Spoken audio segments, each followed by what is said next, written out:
Sebenarnya perjalanan pasukan Kuala Lumpur ke India dengan bermacam-macam rintangan dan halangan sebab FIFA menarik balik bans pasukan India kan daripada bertanding. Jadi kita dengan visanya tak buat lagi, tiket flightnya tak buat lagi dan kami ketika tu akan ada away game dekat Sabah. Jadi balik Sabah petang, flight petang, pagi esoknya kami kena buat special punya untuk visa lah yang di kedutaan India kasih untuk tim bola sepak lah.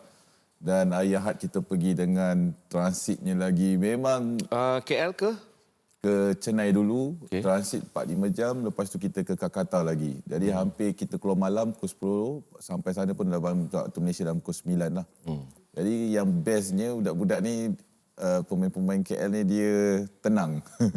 Dia tak ada kelang kabut, dia tak ada mengeluh, tak ada apa. Dan kita di sana pun dalam keadaan mereka fokus untuk game lawan Mohon Bagan. Jadi apa result yang kita capai ni adalah kerja kuat mereka jugalah. Okey.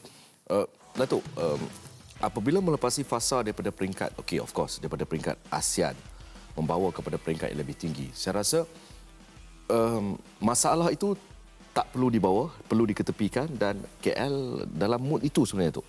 Ya, untuk keseluruhan tanya kepada KL, mereka berada di landasan yang betul. Dalam bola sepak, ini semua akan merangkumi lah. Okay, ada tekanan di luar, ada tekanan di dalam, visa dan sebagainya. Apa yang Bojang kata pun, sampai nombor bilik pun dia orang tak ingat. Kan? Dia pergi sini. Terlampau banyak pergerakan tu. Tetapi yang bagus, dia stay fokus. Ya, mereka stay fokus untuk mensyorkan tugas hakiki mereka. Tugas hakiki untuk bermain dan balik dengan kejayaan. Itu mereka capai. Saya rasa dalam holistik sesebuah pasukan, dia merangkumi semua ini dan saya percaya dalam peringkat ni KL lulus. Pas. Right lah. Right. Right. Kita right. Okey. Saya rasa benda itu sebenarnya dia bagi indikasi bahawa tahap profesionalism coaching staff dan juga pemain-pemain itu berada di tahap yang berbeza. Awak tak ambil pemain, awak ambil coaching staff. Yes, sebab itu dia kita nak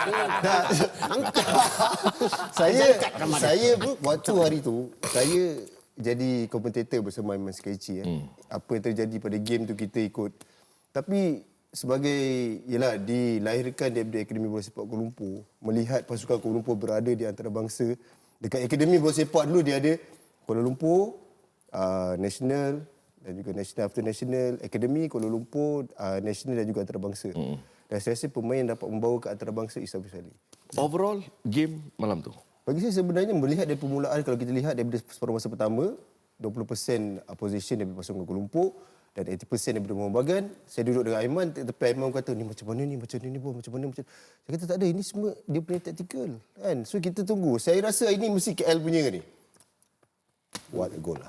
Kita berapa peratus dia penguasaan bola? 20%. Nak jawab. Tak, KL 20% penguasaan. Mohon Bagan 80. Dia kuasa bola saja dia tak attack. Dia orang attack. Betul.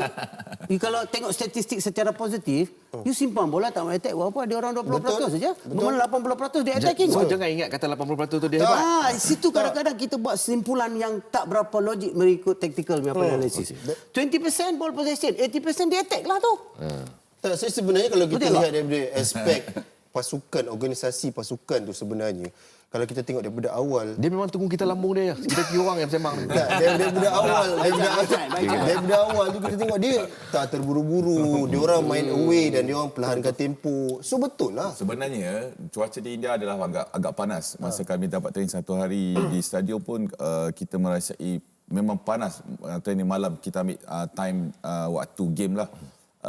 Sebenarnya apa yang taktikal daripada coach Bojan Kodak tu sebenarnya yang kami menjadi sampai satu tak kata korang boleh hold dalam first half 0-0, second half korang punya. Sebab dia pun akan main dalam keadaan panas, kita akan main dalam keadaan panas.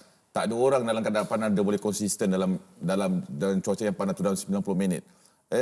Benda tu berlaku dan tactical wise dia menjadi, approach dia pun menjadi. Jadi sebenarnya benda ni ada dalam tactical. Saya kalau kata keseluruhan game saya dengar Mohon Bagan 78, kami hanya 72, kita 18% ke ada shooting 19 tapi tak ada target, ada target tak banyak. Jadi benda tu base kepada statistik only. Tapi yang paling penting sekali apa yang ditekankan oleh coach Bojan dalam game tu, player memang betul-betul lakukan dengan baik sekali lah.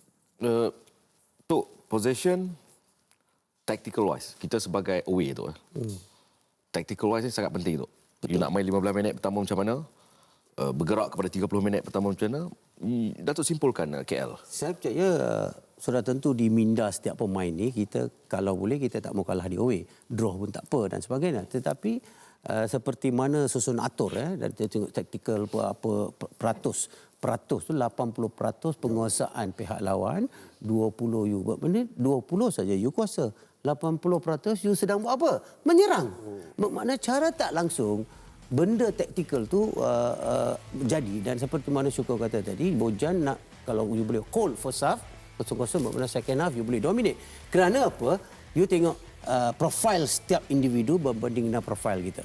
Kita ambil profil to profil Kalau midfield kita boleh ada penguasaan bola dan hantaran yang kemas berbanding pada dia penguasaan bola tapi fikir 2-3 saat sebelum hantar, itu adalah plus point untuk kita. So dari segi teknikal dan juga kemahiran pemain KL, dia mempunyai profil lebih tinggi daripada yang Muhammadan ini. Ada kalanya tendang dan doa punya kes pun ada. Ada juga kan. India ni betul. Tendang dan doa. Jadi tak jadi. Tapi di situ saya memperhati game ni, di situ ada elemen-elemen yang kecil yang membuat impak yang besar. Sebenarnya untuk saya sebagai bekas pemain dan masuk bidang kejuruteraan, dalam bola sepak dalam peringkat yang tertinggi ni, pemain-pemain yang berpengalaman paling penting sekali. Okey. Macam mana dia Paulo Jose, walaupun awal-awal game kita tidak, tapi dia melakukan satu task yang baik. Dan macam mana pemain-pemain senior yang lain, dia tahu pace game tu sendiri. Itu yang untuk saya pemain-pemain senior dan keseluruhan pemain yang beraksi, terutamanya kita ni terlalu banyak pemain-pemain senior dan mempunyai pengalaman yang luas. Jadi mereka tahu kontrol pace tu, itu yang membezakan.